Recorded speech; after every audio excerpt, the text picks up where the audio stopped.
உம்முடைய நாமம் பரிசுத்தப்படுவதாக அப்படின்னு சொல்றாங்க. அப்படின்னு சொன்ன உடனே உங்களுக்கு எனக்கு ஒரு சந்தேகம் வரும்.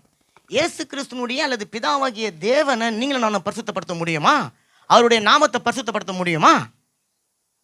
பரிசுத்தப்படுது என்ன அர்த்தம்? இங்க பரிசுத்தப்படுவதாக அப்படின்னு சொன்னா என்ன அர்த்தம்னு சொன்னா, முதல்ல பரிசுத்தப்படுவதாகன்னு சொன்னா வேறு பிரித்து எடுத்து வைத்திருப்பது. பூமியில எத்தனையோ நாமம் இருக்குதுப்பா. அந்த நாமெல்லாம் என்னை ரட்சிக்கிறதுக்காக பூமிக்கு வரல. உம்முடைய நாமம் மட்டுமே என்னை ரட்சிக்கப்படும்படிக்காக பூமியில வந்தது. ரெண்டாவது, இந்த நாமத்துக்கு உரியவர் தான் என்னை பெத்தெடுத்தாரு. அதனால மற்ற எல்லா நாமங்களுக்கும் மேலான பிரித்தெடுக்கப்பட்ட ஒரு நாமமாக உம்முடைய நாமத்தை நான் பார்க்கிறேன். நல்ல கரையில் தட்டி இருப்பீங்க நம்ம எல்லாரும். நீங்க அப்ப இனில நீங்க பரிசுத்தமாக்குங்கன்னு சொல்ல தேவையில்ல. காரணம் அவர் நாமமே பரிசுத்தம். அவர் பரிசுத்தமானவர், பரிசுத்தனுடைய ஊற்று. நீங்களும் நானும் போய் பரிசுத்தம் குறைக்கவும் முடியாது, ஏற்றவும் முடியாது. மாறா அந்த பரிசுத்தமானவரை உங்களுடைய வாழ்க்கையில பிரித்தெடுத்து வச்சிருக்கிறீங்களா?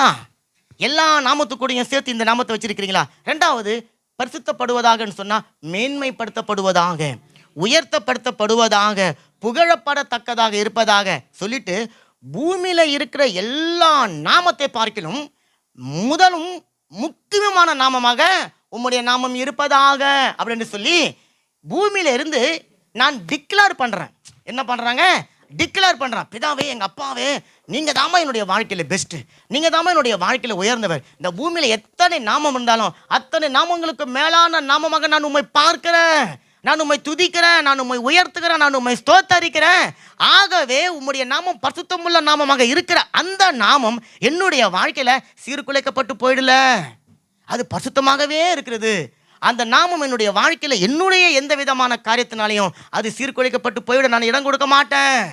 காரணம், நீர் பரிசுத்தமுள்ள தேவனாக இருக்கிறீர். அப்போ எல்லா நாமங்களுக்கு மேலாக ஒரு உன்னதமான உயர்ந்தமான ஒரு நாமம் இருக்குதுன்னு சொன்னா, முதல்ல பிதாவா இருக்கிற அப்பாவை குறித்து உங்களுடைய சிந்தனையில உயர்ந்த எண்ணம் இருக்கணும். நல்ல ஹை லெவல்ல ஒரு எண்ணம் இருக்கணும். அவரு தான் என்னுடைய அப்பா அப்படின்ற ஒரு எண்ணம் உங்களுடைய வாழ்க்கையில என்னுடைய வாழ்க்கையில இருக்குதா? அப்படி இருக்குதுன்னு சொன்னா உங்களையும் என்னையும் தேவன் பார்த்து சந்தோஷப்படுவார்.